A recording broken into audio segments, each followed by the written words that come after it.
Hi guys, welcome to my channel Lush Foliage. I hope you guys are fine and are safe. So today we are going to be talking about another very beautiful Calathea. Now this is called as Calathea Silverplate. Now as I've spoken about this earlier as well, the Calatheas belong to the genus of Marantaceae. Now if you are a beginner and if you are from a place wherein the environment is very dry, then this is not a very good choice, especially if you're growing your plants outdoor. Because all of the varieties of Calatheas require a good amount of humidity. Now if your humidity is above 70%, 80%, 90% is going to be the best, especially for people who tend to live very close to the coastal area or are living in the coastal area. Calatheas are one of the best houseplants that you can have. If you are living in a coastal area, then definitely you can grow this plant outdoor without any issue. But there are certain things that you need to keep in mind, and that's what we are going to be talking about step by step. So the first and the most important is the soil mix. Now I tend to use the same soil mix, which is parts of cocoa peat, sand, garden soil and perlite. We want to have a soil mix that is well draining, because Calatheas require a soil mix that is very well draining. So we need to have a little bit of sand and perlite so that the soil can be loose and airy, at the same time well draining. We need to use cocoa peat because Calatheas like slight amount of moisture in the soil. Do not let their soil dry out completely, otherwise the Calathea will start to curl up and they will start having issues. They will start turning droopy and they are going to curl up the leaves. The leaves are going to close inwards. So you have to ensure that there is slight amount of moisture in the soil. So I have the soil mix video. I'll put it in the link in the description below. You can check the entire process of making the soil mix. I tend to use the same soil mix for all of my plants. Now talking about watering, as I said, Calatheas like slight amount of moisture. So ensure that you are maintaining that slight amount of moisture. Whenever you tend to see that the upper layer of soil, around 2 inches of the soil is dry, go ahead and water it. Do a complete watering until the water starts passing through the drain hole. Now talking about the dormancy, they tend to go dormant during the winters, and summer is their growing period. They prefer warmer environment in order to grow. So during winters you will have to reduce the watering a little bit because the plant is dormant. It's not going to take up a lot of water. Apart from that, the soil takes a longer time to dry during the winter, so you have to keep a watch on that, because if the soil is going to stay soggy wet, then there is going to be root rot. So you have to ensure that you have a balance of moisture in your soil in order for the Calathea to grow healthy. During summers you can use fertilizers. It is best to go with the liquid based fertilizer, probably once a month or once in 2 months. During winters, do not add any fertilizers because the plant is resting. So now coming to the most important part, and that is the humidity. Temperature, as I said, they like warmer temperature, but they do not like temperatures that go below 18 degrees Celsius. They do not like a very cold environment. Even with the slightest winters, they tend to go dormant. So if you are a person who belongs to an environment wherein the temperatures drop below 18 degrees Celsius, below 15 degrees Celsius, then ensure that you're getting your Calathea indoor and you're growing it indoor in a place where it gets a good amount of indirect bright light. So now we know about fertilizer, soil, watering. Now the most important thing is the humidity. Now Calathea cannot compromise with humidity. If you are a person wherein the environment is dry, do not grow them outdoor because they will not survive. They will start getting crispy leaves. They will get brown tips. They will start to curl the leaves and they're not going to look very attractive. Like here you can see they are all open. The leaves are all open. So they will start to curl up. If there is less of humidity, the leaves will also turn crispy. They will get a lot of brown edges.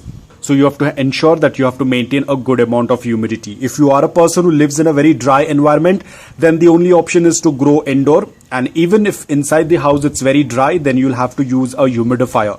Remember, you cannot use a humidifier machine outdoor because it's not going to work out. It has to be in an enclosed space. Or let's say, like in my case, my environment is not very dry, not very cold, but my Calatheas tend to do quite well because I keep a kind of tray beneath. I probably show it to you in another video.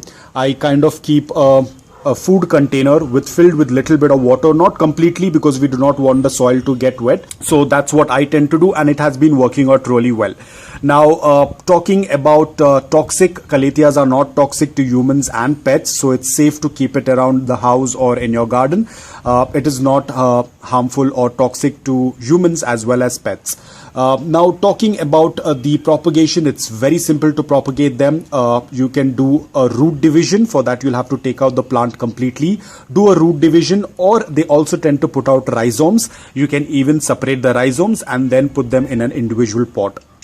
Now over here, as you can see, my Kaletia is about to bloom.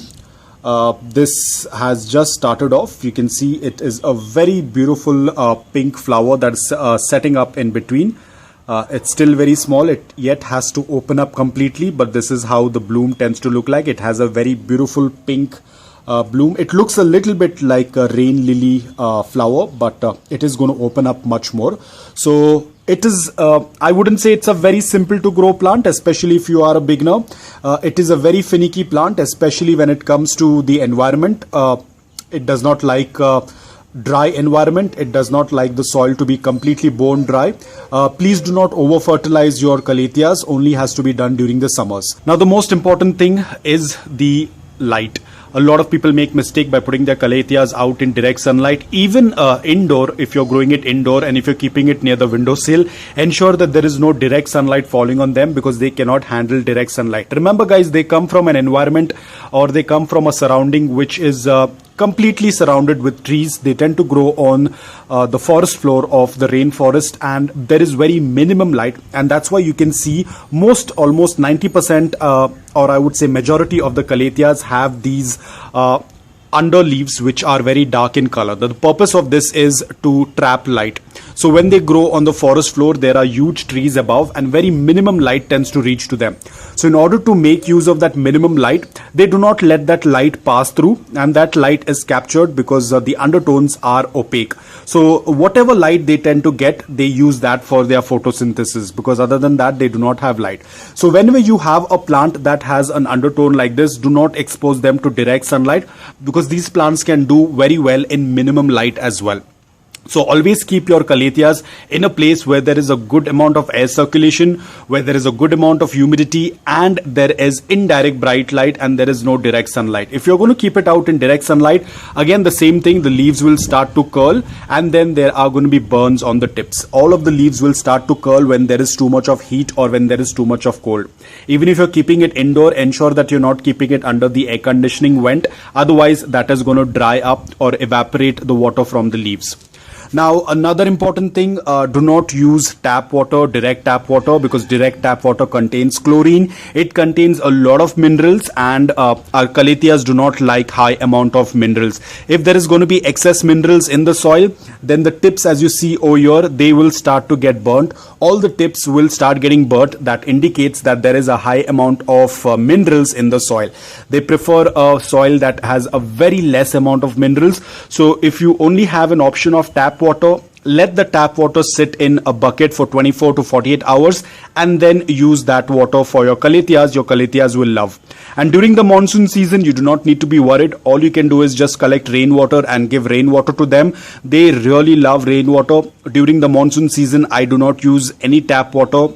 I do not even store tap water because we get plenty of rain, and I just keep them out in rain and they love rainwater.